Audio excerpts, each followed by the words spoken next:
Berlin, 1962. A city no longer whole. A line of concrete had cut through streets, homes, lives, turning neighbors into strangers overnight. Watchtowers stood over the city like iron monuments. Searchlights swept through winter fog, and along the border, young soldiers waited in silence beside loaded rifles. Their orders were simple. Do not let anyone cross. Not warn, not negotiate. Stop them, at any cost. But history is rarely broken by armies alone. Sometimes it breaks inside one human being. One winter night, near Sector 43, a border guard raised his rifle to a man running through the snow. He tracked the figure carefully, centered the scope, prepared to fire, and then he froze, because the man running toward the wall was not a stranger, not an enemy, not an escapee. It was his father, and in that instant, an entire political system collided with memory. By 1962, the Berlin Wall had become more than a border. It was a machine of separation. East Berlin belonged to the state. The state belonged to fear. Floodlights burned through the night without rest. Dogs patrolled frozen corridors of concrete and wire. Guard towers watched every movement with mechanical patience. The wall did not merely divide territory. It divided trust, families, language itself. Because in East Germany, people learned quickly that silence could keep you alive. And among the guard stationed along the border was a 23-year-old soldier named Matthias Keller. Disciplined, efficient, quiet, not cruel, not ideological, simply obedient. Like many others, he had been raised to believe the wall existed for protection, that beyond it lay instability, corruption, chaos. And for years, he accepted that explanation because survival often depended on accepting what could not safely be questioned. But before the wall, before the rifles and patrol routes, there had been his father, Erich Keller, a history teacher, a careful man, the kind who spoke softly because he understood the danger of being heard too clearly. He never led protests, never shouted in public squares. He only asked questions about freedom, about truth, about why governments feared open thought. In East Berlin, that was enough. Eventually, Erich disappeared from his teaching post. No public accusation, no trial, only absence. And afterward, distance grew inside the Keller family like another invisible wall, because under constant surveillance, even love became dangerous. Weeks after construction of the wall began, father and son stood together one final time inside a dim apartment kitchen. Rain tapped softly against the windows. A suitcase sat open on the table. Matthias watched silently as Erich packed his belongings. "You're leaving again?" he asked. Erich paused. "I can't stay here." A long silence followed. "You'll get caught," Matthias said quietly. "I know." Then Erich looked directly at his son. "They didn't build a wall to protect people, Matthias." Matthias said nothing. "Then why?" Erich answered carefully. "To decide who gets to leave."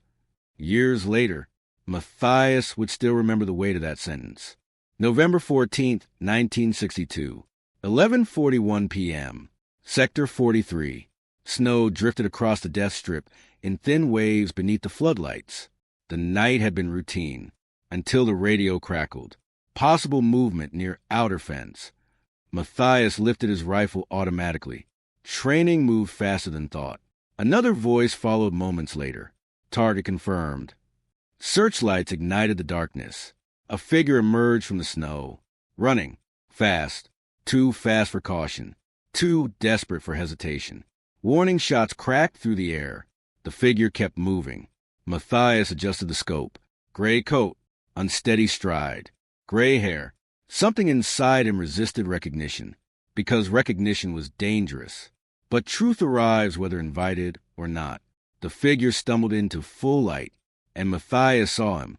Gray hair, same posture, same scar above the eyebrow. A face he had not seen clearly in years, but had never forgotten. His father. A voice from the tower shouted, "Shoot him." Another voice followed immediately. "Now!" Matthias tightened his grip on the rifle.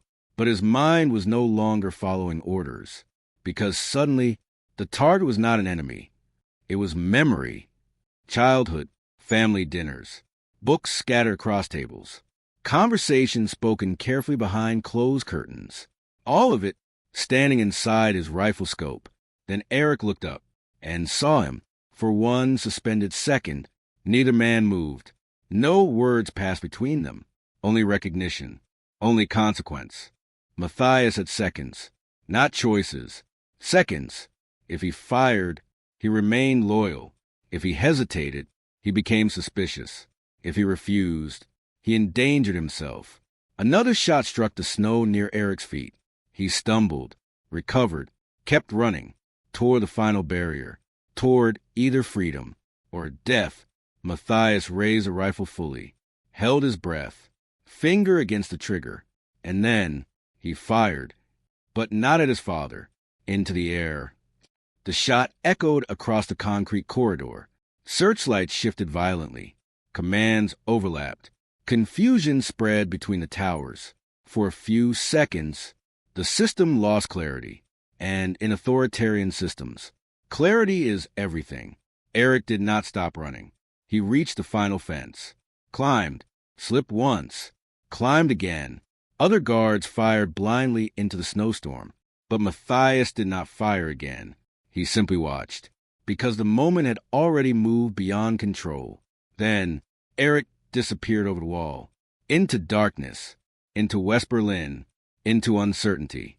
Alive. Minutes later, Matthias was arrested, first for questioning, then for interrogation. The same question returned again and again. Did you recognize him? Finally, Matthias answered, yes. And you still disobeyed orders? A pause. Matthias lowered his eyes, then said quietly, I didn't disobey orders. Another pause. I stopped being able to follow them. His records were erased afterward. His name removed from commendations, transferred into silence, not celebrated, not publicly condemned, simply erased. Because systems built on obedience fear one thing more than rebellion, human hesitation. Meanwhile, Eric survived in West Berlin. For years he wrote letters to his son. Most never arrived, but every letter ended the same way. I hope you understand one day. 27 years later, the impossible happened. Crowds gathered at checkpoints. Guards lowered weapons. Concrete cracked beneath hammers and human hands. And before the eyes of the world, the wall fell. Families crossed freely for the first time in decades. Strangers embraced in the streets. People climbed the broken concrete, laughing, crying, unable to believe the barrier was truly ending. And among the crowd stood an old man holding a worn photograph, Eric Keller, waiting, not for history, for his son. Then through the moving crowd, he saw him, Matthias, older, tired, alive. Neither man spoke at first, because after decades of silence, words can feel insufficient. Finally, Eric stepped forward, and Matthias did not step back. No speeches, no explanations, only a father placing one trembling hand on his son's shoulder, and a son allowing it to remain there. Because sometimes history does not leave people with answers, only survival, only memory, and the unbearable understanding that ordinary human beings are often asked to choose between obedience and themselves